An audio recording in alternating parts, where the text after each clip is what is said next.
Tanzania ukimwakilisha Mheshimiwa Waziri Mkuu wa Jamhuri ya Muungano wa Tanzania, Mheshimiwa Mkuu wetu wa Wilaya, Mheshimiwa Msajili na viongozi wote.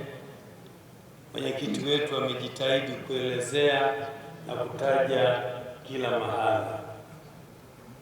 Ndugu zangu, kwa nini maaskofu tuko hapa, wachungaji tuko hapa?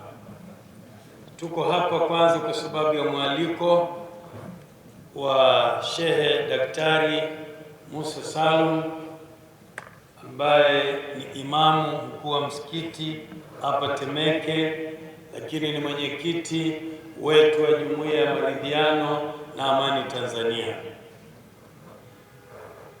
Nimetoka Arusha leo, nimekuja kwa jambo moja tu, mwaliko wa kuja kufurahia amani na utulivu wa Tanzania.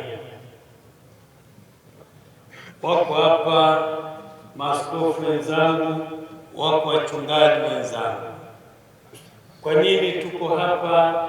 Ni kuonyesha furaha ya Tanzania kwamba Wakristo, Waislamu, mila na desturi, viongozi wetu wa serikali tunaweza tukakaa kwa pamoja kama familia moja tukafurahia amani ya Tanzania.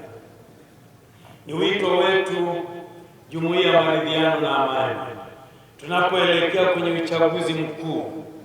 Ndugu zangu tuliokusanyika hapa, kila mmoja kwa namna yake tuhakikishe tunavuka uchaguzi wetu salama na maisha yaendelee kama yanavyoendelea sasa hivi. Mwenyekiti wetu Jumuiya ya Maridhiano na Amani Tanzania alizungumza mahala fulani, akasema hivi: maisha yaliyoko mbele ya uchaguzi ni marefu kuliko hiyo wiki na hiyo siku ya uchaguzi.